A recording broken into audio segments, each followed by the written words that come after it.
로마서 5장 8절 말씀. 네, 우리 한 목소리로 다 같이 읽을까요? 앞에 화면에도 나오니까요. 같이 읽겠습니다. 시작. 우리가 아직 죄인 되었을 때에 그리스도께서 우리를 위하여 죽으심으로 하나님께서 우리에 대한 자기의 사랑을 확증하셨느니라. 아멘. 네. 한 마음으로 읽어주셔서 너무 감사드립니다. 네. 오늘 어떻게 나오셨나요? 제가 처음 뵙는 분들이 이렇게 계시는데요. 이 자리에 이렇게 와주셔서 너무 감사를 드립니다. 저는 어떠한 인생을 사셨는지 잘 모릅니다. 그리고 오늘 어떠한 마음으로 이 자리에 오셨는지도 저는 잘 알지 못합니다.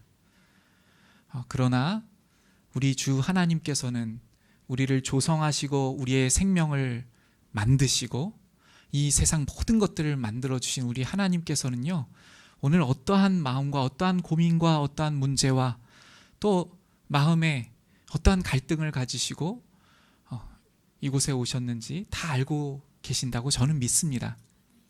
오늘 어쩌면 이곳에 나오신 분들 중에는요, 사랑하는 아내가 교회에 그렇게 나와야 한다고 하니까 내가 한 번은 가져야 되겠다, 이렇게 생각하시고 오신 분도 계실지 모르겠어요.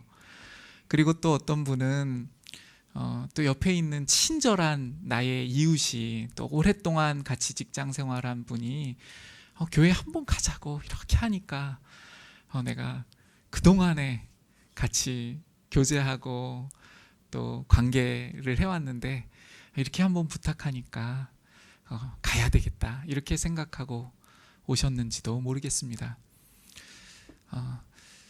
그래서 좀 어색하실 수도 있을 것 같아요. 처음 듣는 찬양이라고 부르는 곡들, 그리고 사도신경으로 고백하고 또 봉헌이라는 어려운 말로 또 그렇게 하고요. 정말 어색하시고 이 자리에 앉아 계신 것 자체가 어쩌면 굉장히 힘든 그러한 순간일 수도 있다고 제가 생각합니다. 그렇기 때문에 오늘 이 교회에 초대를 받으시고 응하여 주시고 나와 주신 우리 모든 분들께 진심으로 감사의 말씀을 먼저 드립니다. 제가 오늘 설교를 시작하면서요, 무슨 말씀을 이 다양한 분들과 함께 한 마음으로 나눌 수 있을까, 이렇게 지난 몇 주간 고민하였습니다. 그 중에서 한 가지를 먼저 우리 나누면서 시작을 하려고 해요. 먼저 하나님을 믿는다는 것, 교회에 나가 출석하고 또 이렇게 신앙생활을 한다는 것은요, 이 모든 것은 성경에 근간하고 있습니다. 성경에서 하나님께서 누구이신지를 알려주시고요, 그 하나님께서 우리를 어떻게 창조하셨고 또 하나님을 우리가 어떻게 떠났고 또 하나님께서 우리를 어떻게 찾아주시고 계시고 우리를 어떻게 사랑하여 주시는가를 성경에서 말씀하시고 있습니다. 그러면 이렇게 생각하시는 분들이 계실 수도 있을 것 같아요. 성경은 저기 먼 이스라엘 나라 거 아니에요? 우리 전통이 있는데 우리 조상들이 믿던 어떤 믿음이 있는데 왜 그것을 우리는 유지하면 안 되고 저기 멀리 있는 그 이스라엘 사람들의 그 성경이라고 하는 그 책의 말씀을 우리가 믿어야 합니까? 이렇게 우리가 생각할 수도 있습니다. 그런데 성경은요, 성경에 계신 하나님께서는요, 이스라엘이라는 민족이 없을 때에 한 사람에게 찾아와 주셨습니다. 그 사람의 이름은 아브라함이에요. 그러니까 아직 이스라엘이라는 족속, 이스라엘이라는 민족이 생기기도 전에 이 세상에, 이 지구에 존재하는 모든 사람을 위해서 한 사람을 먼저 찾아주신 거예요. 그리고 먼저 만나주신 그 사람이 족속을 이루게 되었는데요. 그 족속이 이스라엘 백성이 되었습니다. 이스라엘 족속. 그래서 한 나라가 된 것이지요. 그래서 그 나라가 있기 전에 우리 모두를 구원하시기 위해 먼저 만나주신 거예요. 우리도 무언가를 우리가 행해야 할 때 시작점이라는 게 있습니다. 시작점이 있잖아요. 그래서 첫 만남이 있고, 그리고 그 만남으로부터 파생되는 그 다른 순간들이 이렇게 찾아옵니다. 그래서 하나님께서는요, 우리 모든 이 지구상에 있는 모든 족속들, 모든 민족들, 하나님께서 찾으시기를 원하시고, 하나님께서 구원하시기를 원하시고, 하나님께서 사랑하시는 모든 우리를 찾으시기 위해서 그렇게 아브라함이라는 사람을 먼저 만나 주셨습니다. 그리고 나서 그 아브라함이 이루는 민족들에게 하나님께서 누구이신지를 나타내 주시기를 시작하셨어요. 그것을 성경이라고 합니다. 성경이 무엇을 나타내냐면 하나님께서 누구이신지를 나타내어 주시고요. 그 하나님께서 어떻게 우리를 창조하셨고 우리를 어떻게 사랑하시는지를 나타내어 주시는 것이 성경입니다. 그런데 성경이 무엇을 말씀하냐면요, 그 먼저 찾아주신 하나님께서 우리들에게 다 만나주시기, 우리 모든 사람을 만나주시기 위해 먼저 구별하신 그 이스라엘 백성이 어떻게 했냐면 하나님을 버리고 하나님을 떠나기 시작합니다. 하나님을 믿지 않고 오히려 자신들이 세다고 생각하는, 자신들이 좋다고 생각하는 그러한 신을 찾아가고 또 자신의 방법들로 살아가려고 하는 것이 성경에 반복적으로 기록되어 있습니다. 성경은요, 우리의 문제를 아주 밝히 드러내 줍니다. 하나님께서 먼저 만나주신 이스라엘 백성이라고 하여서요, 이렇게 좋게 평가하거나 가려주지 않습니다. 먼저는 이 이스라엘 백성이 얼마나 하나님을 미워하고 하나님을 떠났고, 하나님께서는 그렇게 이스라엘 백성을 돌보시려고 하시고 나의 백성이라고 말씀해 주시고 하나님을 믿도록 하시려고 하셨는데, 그 이스라엘 백성이 하나님을 얼마나 떠났는지를 먼저 말씀해 주시는 것이 구약 성경입니다. 그래서요, 하나님께서는 이사야라는 성경에 보시면요, 이렇게까지 말씀하여 주시고 계세요. 내가 자녀를 양육하였거늘, 이스라엘 백성을 이렇게 자녀처럼 양육하였는데 그 자녀는 나를 버렸도다, 이렇게 말씀하고 있습니다. 그러니까 성경은요, 이스라엘 나라만을 위한 성경이 아닙니다.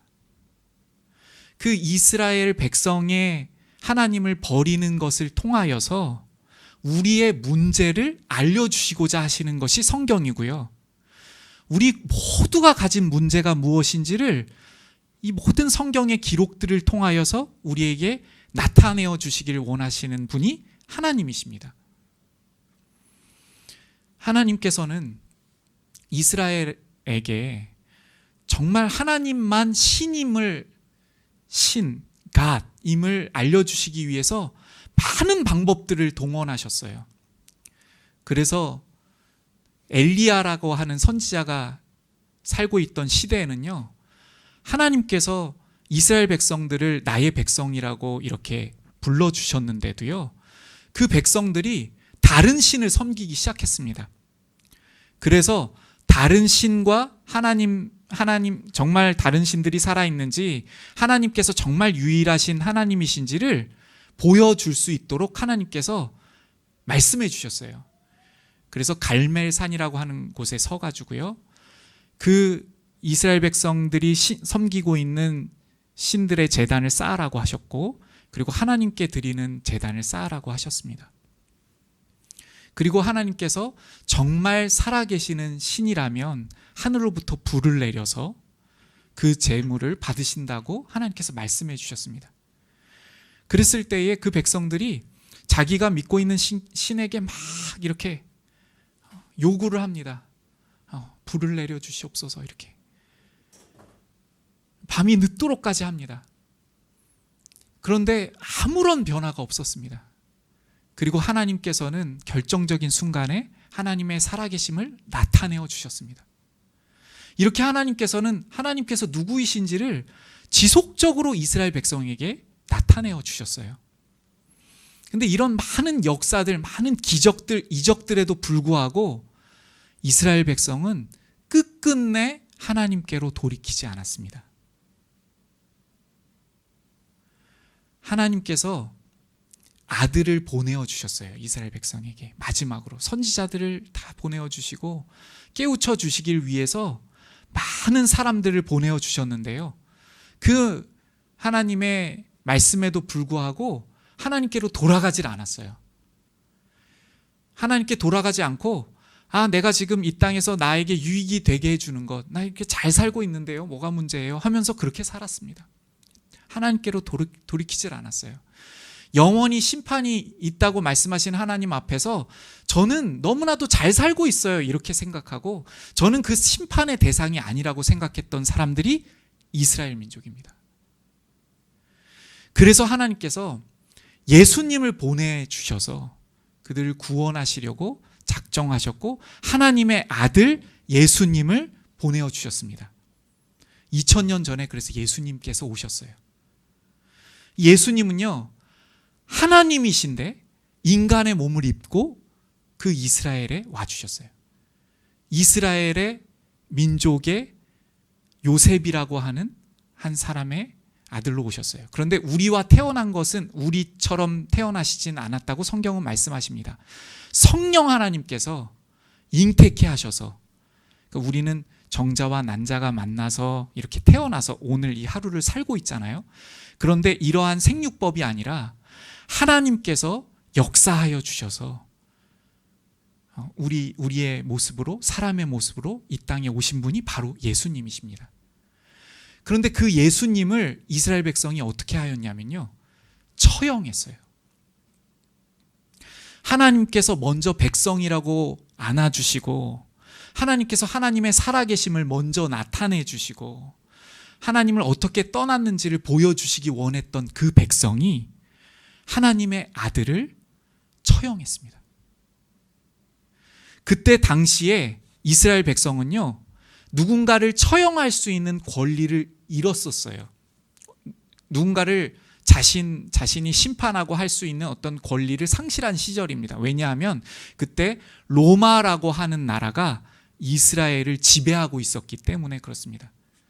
그래서 이 이스라엘의 지도자들은요, 로마의 가장 극악무도한 처형법, 그러니까 죄인들에게 사형을 선고하고 그 사형을 집행하는 방법을 빌어서, 로마의 법을 빌어서 예수님을 처형합니다.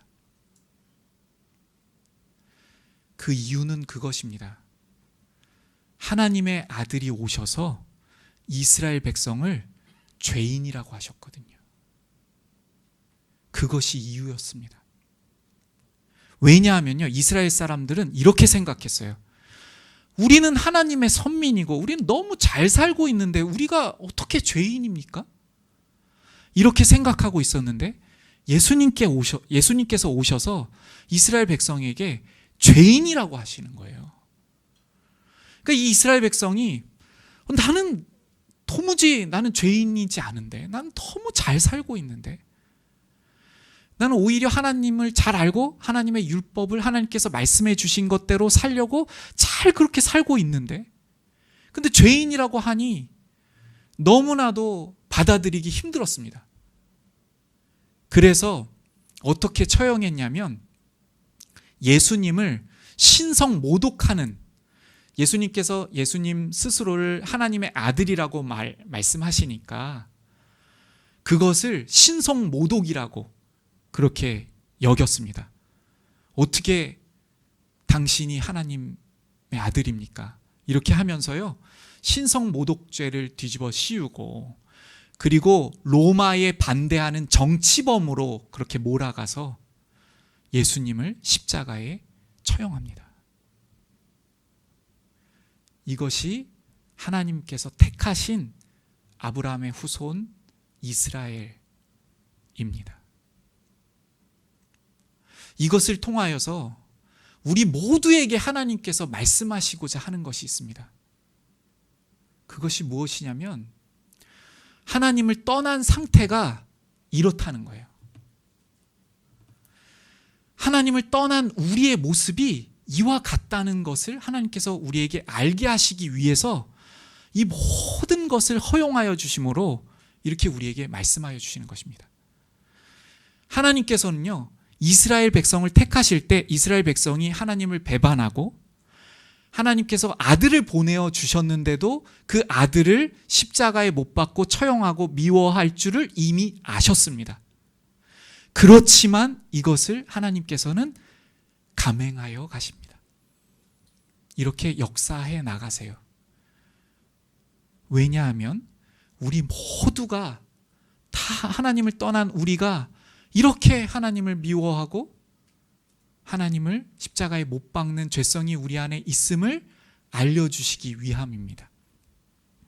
그렇다면 왜 이스라엘의 모습은, 왜 우리의 모습은 이렇게 하나님의 계심도 알지 못하고 하나님께서 우리를 어떻게 사랑하여 주심도 알지 못하고 그리고 우리가 스스로 죄인인지도 깨닫지 못하고 나는 굉장히 잘 살고 있다고 생각하면서 그렇게 세상을 살아가고 있을까요? 한번 제가 다시 일상적인 언어로 다시 한번 이 부분에 대해서 한번 설명해 볼게요. 우리가 인생을 이렇게 살아가다 보면요, 나에게 문제라고 여기는 것이 이렇게 생길 때가 있어요. 이 문제가 빨리 해결됐으면 좋겠다. 이 문제만 해결되면 나의 인생이 막 행복하고 좋고 이렇게 그러할 것이라고 생각하는 어떤 문제가 우리의 인생에 생길 때가 있습니다. 문제가 전혀 없으신 표정으로 바라보고 계신데, 네, 문제가 없는 사람은 없는 것 같아요. 네. 그 문제가 생겼을 때 이 문제만 풀리면 너무너무 나의 인생이 행복할 것 같고 좋을 것 같다, 이런 생각을 우리가 하게 될 때가 있어요. 예를 들면 나는 지금 경제적으로 어려운 문제가 있는데 이것만 해결되면 굉장히 행복할 것 같고 즐거울 것 같고 이럴 것 같다라고 생각할 때가 있습니다. 근데 우리 정말 그런가요? 그 문제가 해결되면 우리가 지금 우리 나라의 모습만 봐도요, 우리가 얼마나 잘 살게 되었습니까? 지난 그 어떠한 시대보다 우리가 잘 사는 이때이지 않습니까? 그때 시절에는 우리가 조금 많이 가지면 더 마음의 여유가 생길 거야, 이렇게 생각했을지도 모르겠어요. 지금 어떠합니까? 우리가 지금 경제 대국으로서 막 다른 사람들이 부러워할 만큼 잘 산다고 말하지 않아요? 10위권 정도에 그렇게 제가 GDP 이런 걸 좀 보니까요, 러시아보다 큰 나라보다도 우리나라가 잘 살고요, 그렇더라고요. 영국보다도 무역량이 많고요. 그런데 이런 모든 것을 우리가 다 가지고 있는데 정말 우리의 인생이 그렇습니까? 그래서 우리가 가진 문제들을 가지고 인생의 선배들을 찾아갈 때에 가서 그 문제를 한번 꺼내어 놓을 때가 있습니다. 우리가 제가 선배님 이런 문제를 가지고 있는데요, 이게 해결되면 너무 좋겠는데 어떠한 방법으로 해결하면 좋을까요? 그러면 이 문제를 해결할 그 말을 듣고 싶은 거잖아요. 이건 이렇게 하면 돼. 그래서 이렇게 가면 이런 말을 들을 때가 있습니다. 그게 자네의 인생의 문제의 핵심이 아니네. 공감하시는 분 계실지 모르겠어요. 그게 지금 어떤 지금 나에게 있어서의 아주 가장 큰 문제가 아니라고 그렇게 말할 때가 있습니다. 바로 하나님께서는요, 우리의 핵심의 문제를 아시고요, 그 핵심적인 문제를 고쳐주시기를 원하셔요. 근데 이 핵심의 문제가 무엇인가? 그것은요, 창세기를 우리가 살펴보면서 좀 배울 수가 있는데, 알 수가 있는데요, 하나님께서 첫 인류를 창조하셨습니다. 아담 들어보셨나요? 아담? 네. 아담과 하와를 창조하셨습니다. 사람 인류 중에 첫 사람입니다. 시작이 있어야 오늘 우리가 있는 것 아니겠어요? 처음 사람이 있었죠. 하나님께서 아담과 하와를 창조하셨어요. 그리고 아담과 하와를 에덴이라는 동산에 이렇게 살도록 해주셨습니다. 그 에덴 동산에서는요, 지금 한 주간 열심히 일하다가 오셨죠. 일을 하지 않아도 마음껏 열매를 먹고 살 수 있는 그러한 환경이었습니다. 하나님과 날마다 교제하고 하나님 부르면 하나님께서 만나주시고 이렇게 할 수 있는 그러한 에덴 동산에서 첫 인류 아담과 하와가 살고 있었어요. 그래서 그 에덴에요, 각종 나무의 열매들로 하나님께서 베풀어 주셨어요. 나무들을 많이 자라게 하시고요, 임의대로 먹으라 이렇게 성경이 기록하고 있는데요, 마음껏 먹으라 이렇게 주셨어요. 그러니까 아침에 일어나서 마음껏 먹으면 됩니다. 점심에도 낮잠 자고 일어나서 마음껏 먹으면 돼요. 저녁에도 마음껏 먹으면 됩니다. 그러한 에덴 동산이었어요. 그런데 하나님께서 한 가지만 제한하셨어요. 동산 중앙에 있는 선악을 알게 하는 나무의 열매는 먹지 말라고 하셨어요. 하나님께서. 다른 건 다 마음대로 해라. 그런데 동산 중앙에 있는 선악을 알게 하는 나무의 열매는 먹지 말아라 이렇게 말씀하셨습니다. 근데 이 선악을 알게 하는 나무의 열매를 하와가 유혹에 빠져서 먹습니다. 이 문제가 우리에게 시작된 거예요. 이 문제가. 이것이 어떠한 문제인지를 살피면서 오늘 말씀을 같이 로마서의 말씀을 묵상하고자 합니다. 이것이 무엇이냐면요, 선악을 알게 한다는 것이 무엇이냐면 이것이에요. 아주 쉬운 말로 하면 이것입니다. 내가 나에게 선한 것, 나에게 좋은 것과 나에게 악한 것을 내가 판명한다는 거예요. 내가 결정한다는 거예요. 그러니까 선악을 알게 하는 나무의 열매를 먹는다는 것은요, 이제부터 선한 것과 악한 것을 내가 판단하기로 했다는 것입니다. 이것이 우리의 죄의 출발점입니다. 그러니까 우리 모두가 어떻게 돼버렸냐면, 우리 각 사람이 선하고 악한 것을 각자가 다 판단하고 살아갑니다. 다 이것을 우리 스스로, 내가 그것을 해요. 오늘도 우리가 계속 그걸 하고 있지 않나요? 내 스스로 그것을 해요. 이렇게 차를 타고 지나가면서도, 대화를 하면서도, 누굴 만나면서도, 거래처에 누군가를 보면서도 내가 매 순간 그것을 판단합니다. 나에게 좋은 것, 나에게 악한 것, 나쁜 것. 이것을 우리가 하려고 하기 시작했어요. 성경은요, 이것이 어떠한 범죄였는가를 이렇게 말씀합니다. 하나님께서 우리의 왕되심을 버린 것이라고 그렇게 말씀합니다. 선악을 알게 하는 나무의 열매를 먹지 말라고 하신 것은요, 이 땅에서 일어나고 있는 모든 가치 판단과 그리고 나에게 선한 것과 악한 것을 하나님과 함께 생각하고 함께 하나님으로부터 듣고 하나님께서 생각하시는 바를 우리의 피조물인 우리가 네, 그렇군요, 이렇게 순종하기를 원하셨던 것이었습니다. 그런데 우리가 반기를 들은 것이죠. 이제는 내 마음대로 살아보겠다고 한 것입니다.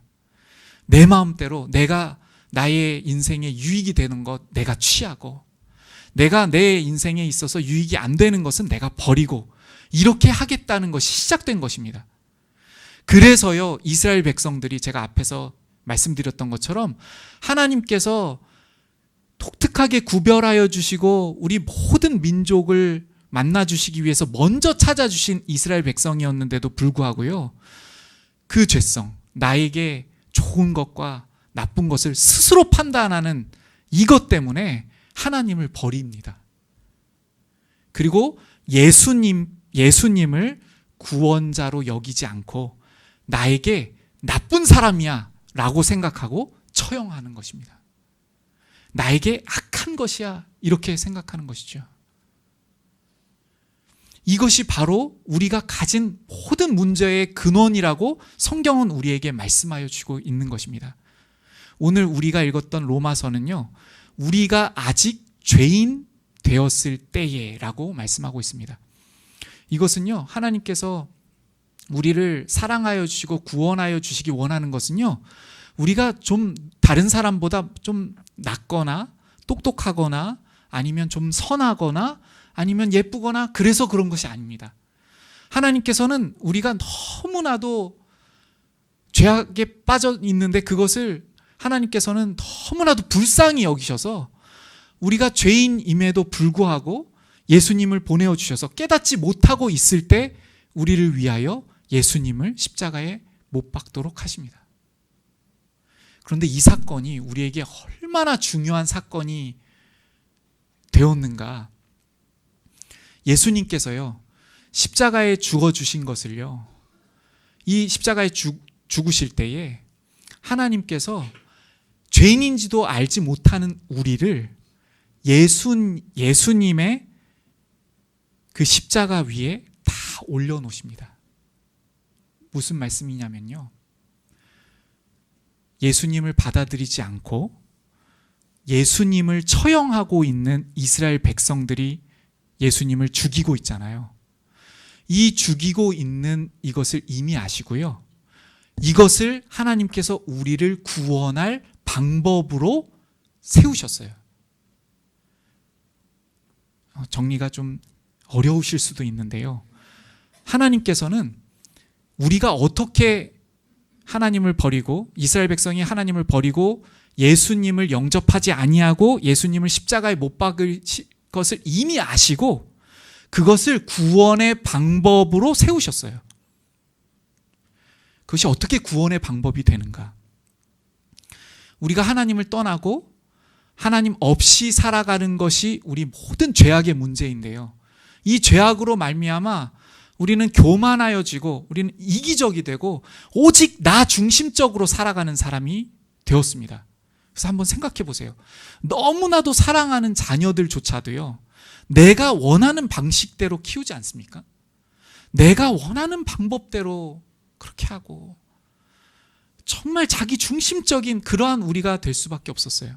근데 이러한 우리의 모든 죄악들을 하나님을 버리고 하나님의 아들이신 예수님을 십자가에 못 박기까지 하는 우리들을, 그 죄악을 예수님께 담당케 하셨습니다. 예수님께서 죽으실 때에 우리가 죽으신 것으로 하나님께서는 그것을 받아주셨어요. 이것이 바로 구원의 십자가입니다. 우리가 아직 죄인 되었을 때에 예수님께서, 그리스도께서 우리를 위하여 죽으심으로 하나님께서 우리에 대한 자기의 사랑을 확증하여 주셨어요. 우리를 얼마나 사랑하시는지를 이 십자가에서 보여주셨습니다. 한번 생각해 보실까요? 우리가, 하나님, 우리는 죄인이에요. 우리를 구원하여 주세요. 우리에게 예수님을 보내어 주세요. 그렇게 해서 우리를 구원해 주신 것이 아닙니다. 우리가 어떠한 상태인지도 모르는데, 우리가 하나님을 떠났는 줄도 모르고, 우리가 어떠한 모습으로 살아가는 줄도 모르고, 그러할 때에 예수님을 보내어 주시고 예수님께서 십자가에 죽으셨습니다. 바울이라는 사람이 있었습니다. 이 사람의 또 다른 이름은 사울인데요, 사울이라고도 하고 바울이라고도 하는 사람이 있었습니다. 근데 이 사람은요, 이스라엘 사람이었어요. 그리고 이 성경 말씀을 너무 잘 아는 사람이었어요. 그리고 이 성경 말씀을 어떻게 해석했냐면 이렇게 해석했어요. 아, 이 성경 말씀을 내가 잘 지키고, 나는 잘 지킬 수 있고 잘 지키면 구원을 받고 천국에 갈 수 있다, 이렇게 생각하던 사람이었습니다. 그래서 빌립보서에 보시면 정말 자신은 이 하나님의 말씀을 정말 철저히 잘 지켰다고까지 말하는 사람이었어요. 너무너무 자기는 잘하고 있다, 이렇게 생각하던 사람이었습니다. 그런데 하루는요, 스데반 집사님이라는 분이, 스데반이라고 하는 사람의 설교를 듣게 됩니다.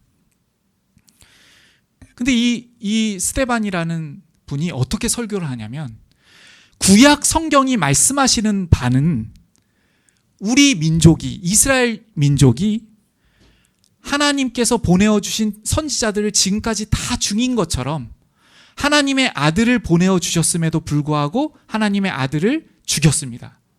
우리는 바로 살인자입니다. 이러한 설교였어요. 그런데 이 설교를 듣고도요, 이 사울은 깨닫지를 못했습니다. 평생토록 성경을 연구해 왔는데요, 성경이 무엇을 말씀하여 주시는지를 깨닫지 못했어요. 혹시 오늘 처음 이 자리에 오신 분들도 계시지만 신앙생활을 오래 하였음에도 불구하고 나에게는 왜 은혜가 없을까? 나에게는 왜 감사가 없을까? 나에게는 왜 열정이 없을까? 이러한 어떠한 생각이 혹시 드시는 분 계시나요?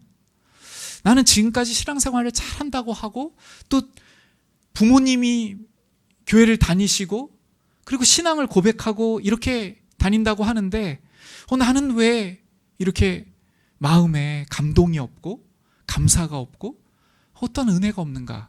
그러면서 이렇게 생각할 때가 있을지도 모르겠어요. 예수님 그 복음 처음 들었던 순간 그때로 돌아가고 싶다.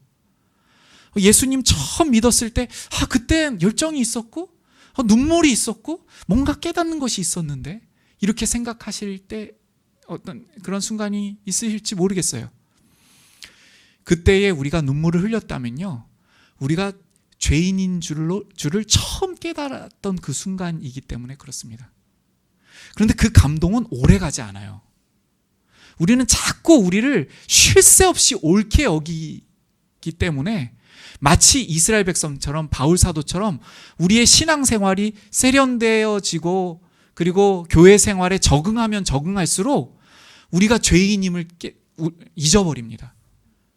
그리고 하나님 앞에 죄인으로 나아가기보다는 잘한 것, 봉사한 것, 지금까지 이렇게 한 것, 그러한 것들을 가지고 하나님 앞에 나아가기 때문에 은혜가 없는 것이죠. 쉬운 말씀으로 드리면요, 죄인인 줄을 깨닫지를 못하니까 십자가에서 죽어주신 예수님의 사랑이 느껴지질 않는 거예요. 그게 별로 필요가 없는 것입니다.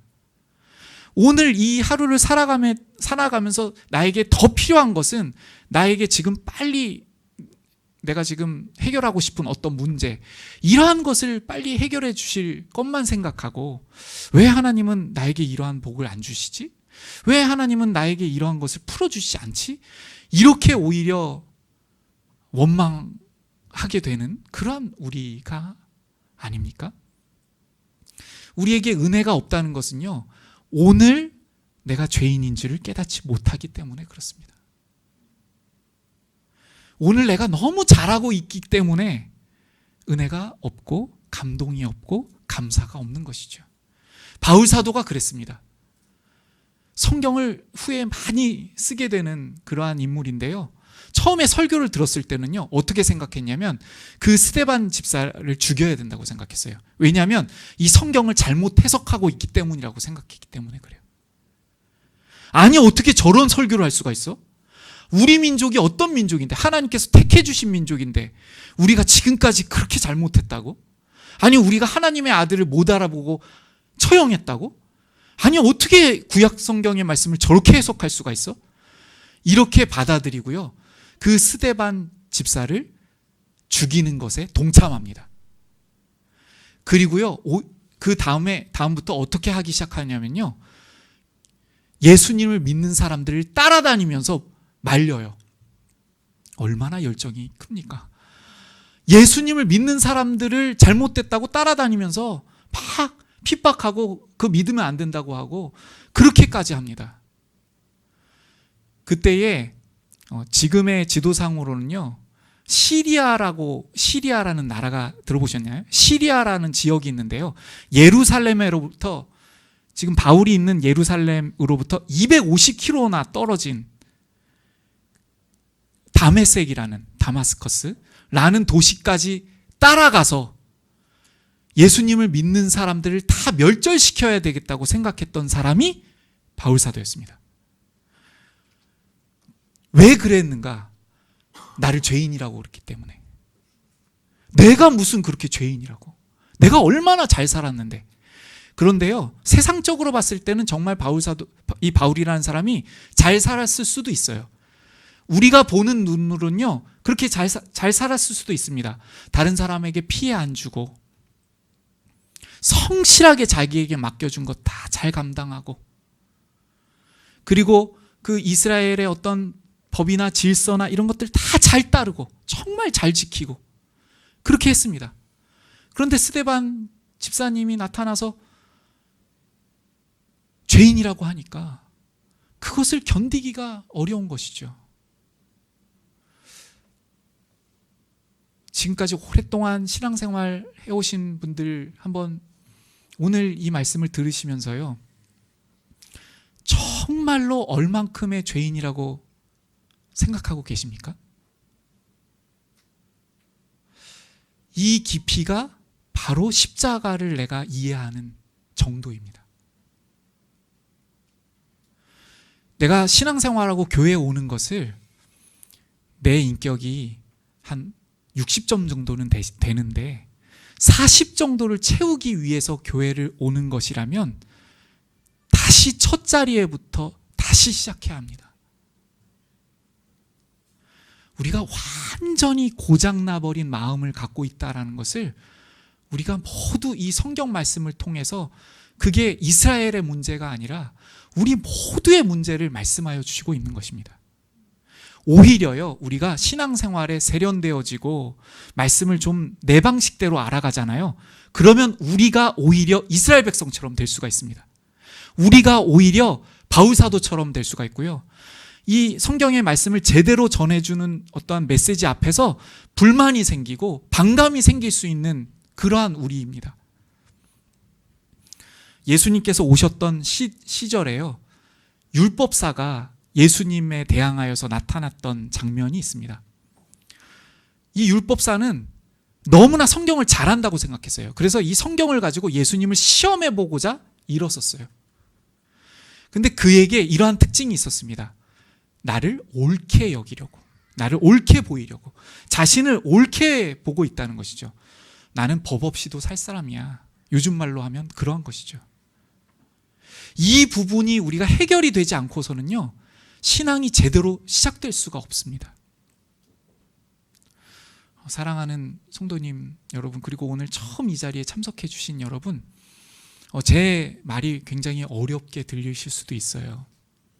저는 무엇을 오늘 나누려고 하는 거냐면요, 정말 죄인됨을 깨닫기 전에는요, 그 어떠한 것도 하나님 앞에서 제대로 시작할 수 없다는 것을 나누려고 하고 있습니다. 이것은 신앙생활을 10년 하신 분이나 20년 하신 분이나 평생토록 하신 분에게도 마찬가지고요, 오늘 이 자리에 처음 오신 분에게도 마찬가지입니다. 만약 오늘 예배의 자리에 처음 오셨는데 무언가가 내 마음에 자꾸 나를 이렇게 감동하여 주셔서, 정말 내가 죄인이었구나, 정말 내가 다시 한번 나를 돌아봐야 되겠구나 라고 시작하시고 계시다면요, 그분이 하나님께 가장 가까이 가고 계신 분입니다. 신앙생활을 오래 하셨지만 오늘 이 자리에서 나는 굉장히 괜찮고, 오늘 이 자리는 멀리 있는 누군가에게 필요한 거야, 안 믿고 있는 누군가에게 필요한 거야, 아니면 많은 것들을 잘못하고 있는 누군가에게 필요한 거지, 이렇게 생각하고 이 예배를 드리고 있다면 그분이 죄송하지만 가장 하나님으로부터 멀리 있는 그러한 분일 것입니다. 이제 말씀을 마치겠습니다. 성경 말씀은요, 우리가 얼마나 심각한 죄인인지를 반복적으로 말씀하여 주고 있습니다. 그래서 하나님께서는요, 그 모든 것을 다 허용하셨어요. 어느 정도로 허용하셨냐면, 하나님께서 너무나도 마음에 든다고 하는 다윗이라는 사람이 교만케 되자 살인죄까지 범합니다. 그런데 하나님께서 그것을 다 허용하셨어요. 예수님께서 십자가에 죽으셨을 때에 그 이스라엘 백성들의 그 죄악을 허용하신 것처럼 우리가 얼마나 죄인인지를 보여주시기 위하여서 하나님께서 이 구원의 역사를 이끌어 가시면서 다 기록하여 주시고 우리가 얼마나 죄인인지를 깨닫게 하시고자 오늘도 우리에게 말씀하여 주시고 있습니다. 이제 정말로 말씀을 맺겠습니다. 자꾸 말씀을 맺겠다고 하고 언제 맺냐고 그렇게. 제가 마지막으로 오늘 부탁을 드리고 싶은 것은요, 이 30분의 설교로 성경의 이 어마어마한 진리를 저는 도무지 다 증거할 능력이 없습니다. 제가 어젯밤에 여기 강대상에 올라와서 엎드렸습니다. 하나님 앞에. 하나님께서 예비하신 영혼들, 오늘 교회 처음 오신 분도 계실 텐데 저는 도무지 하나님의 그 놀라우신 사랑을 충만히 증거할 수 없는 자입니다. 저는 그리고 이렇게 우리가 죄인임을 고백하고 저도 죄인임을 고백하고는 있지만 그 십자가 앞에 얼마나 깊은 죄인인지 저도 다만 알아가고 있는 한 사람입니다.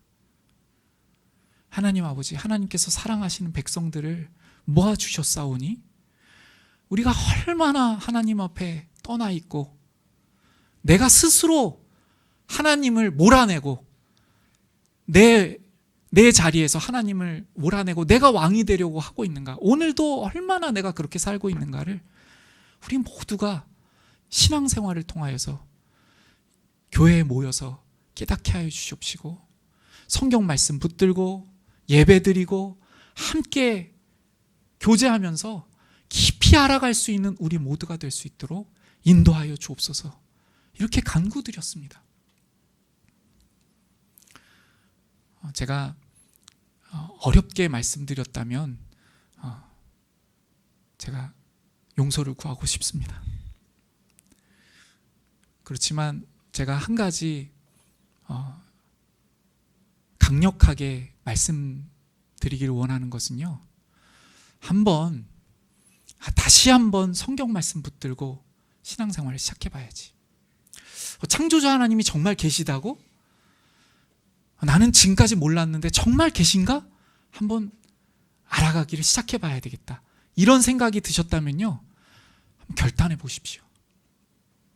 하나님 정말 살아계시다면요, 저 한번 만나주셨으면 좋겠습니다 하고 오늘부터 마음을 한번 새롭게 붙들고 이 성경 말씀을 함께 나누시면서 시작해 보셨으면 좋겠습니다. 그리고 지금 오늘 이 말씀을 나누시면서 나는 내가 그렇게 죄인인 줄 모르겠는데요, 목사님이 이렇게 저렇게 다 말씀하여 주시지만 별로 잘 동의가 안 되는 것 같아요. 제가 충분히 이해합니다. 그것을 한 번에 깨달을 수가 없습니다. 심지어 바울 사도조차도요, 스데반 집사님의 설교를 듣고 죽이려고 했어요. 그렇지만 하나님께서 만나 주셨을 때 얼마나 죄인인지를 깨달아서 그의 마지막 순간에 이제 인생을 얼마 남기지 않은 그때에 이렇게 고백합니다. 죄인 중에 내가 괴순이라. 이 말은요, 바울 사도가 예수님을 위해서 평생을 다 열심히 살아놓고 예수님을 전하고 하나님의 살아계심을 다 전하고 많은 교회를 세웠음에도 불구하고 하나님 앞에 이렇게 고백하는 거예요. 이 세상 사람들 중에 제가 제일 죄인이에요. 하나님, 이 세상 사람들 중에 제가 가장 죄인 중에 우두머리입니다. 이것을 바울 사도가 고백했는데요, 우리가 이러한 심령으로 나아가기를 간절히 소원합니다. 이제 같이 찬양 드렸으면 좋겠는데요, 나 같은 죄인 살리신이라는 찬송가가 있습니다. 교회에 안 나오신 분들도요 들어보셨을 것 같아요. 이 멜로디는 아시는 분도 계실 것 같아요. 존 뉴튼이라는 분이 이 곡을 썼는데요, 노예를 팔던 분이었어요. 노예를 막 이렇게 해서 노예를 팔았어요. 근데 노예를 어떻게 옮겼냐면 노예를 배에 실을 때 이렇게 아주 작은 공간에 마치 닭장처럼, 그래서 이렇게 싣고 그 노예들을 아프리카로부터 유럽으로 데리고 와서 팔고, 그 안에서 죽어가는 사람들은 그냥 내버려 둡니다. 이렇게 사람을 사람 취급도 하지 않던 그 사람이 어느 날 예수님을 만납니다. 자기가 죄인인 줄을 몰랐어요. 그렇게 큰 죄악들을 범하고도 죄인인 줄을 모릅니다. 그런데 드디어 예수님을 만나게 되고요. 예수님께서 내가 그러한 정말 나쁜 죄악들을 범할 때에 어떻게 나를 참아주시고 어떻게 나를 기다려주셨는지를 이분이 깨닫습니다. 그리고 노래합니다. 제가 이전에는 보지 못했으면 이제는 제가 봅니다. 제가 이전에는 제가 죄인인지를 보지 못했지만 이제는 제가 봅니다, 주님. 이렇게 해서 만들어진 곡이 바로 이 찬송가입니다. 제가 마지막으로 한 번 더 부탁드리겠습니다. 우리에게 어쩌면 시간이 많지 않을 수도 있어요. 어쩌면 우리가 돌이킬 수 있는 기회가 많이 주어지지 않을 수도 있습니다.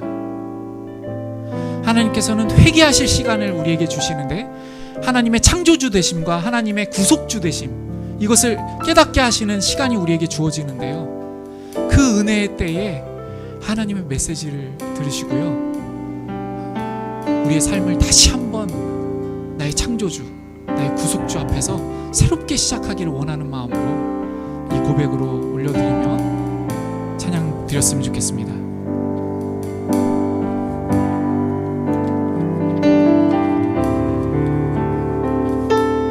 나 같은 죄인 살리신, 나 같은 죄인 살리신 주의 내 놀라워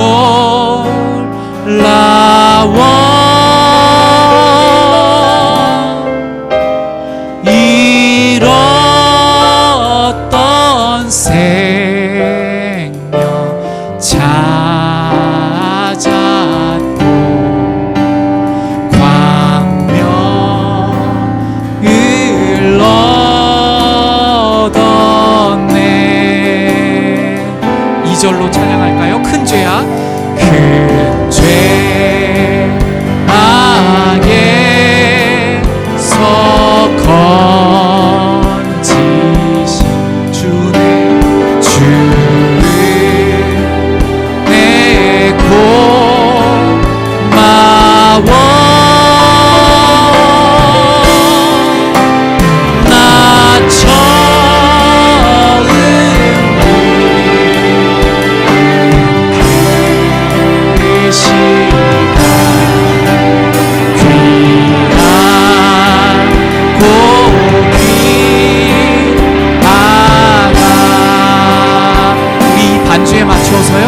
잠시 눈을 감으시면 좋겠습니다.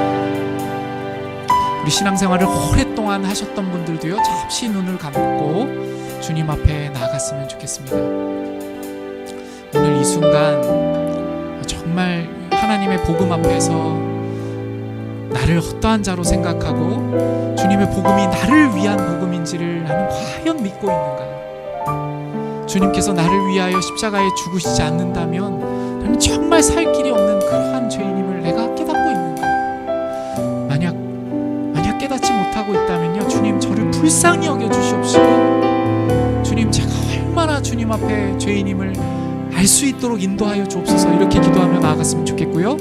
또 오늘 이 자리에 초대를 받으시고 오신 분, 저는 아직 하나님의 살아계심도 모르겠어요. 또 제가 죄인인지도 아직 잘 모르겠습니다. 하지만 솔직하게 이렇게 기도하며 나아갔으면 좋겠습니다. 하나님께서 살아계시다면 살아계신 하나님 저에게 나타내어 보여주십시오. 저를 어떻게 구원하여 주셨는지를 제가 알 수 있도록, 믿을 수 있도록 도와주십시오. 이렇게 잠시 동안 같이 기도하신 후에 축도로 예배를 마치겠습니다.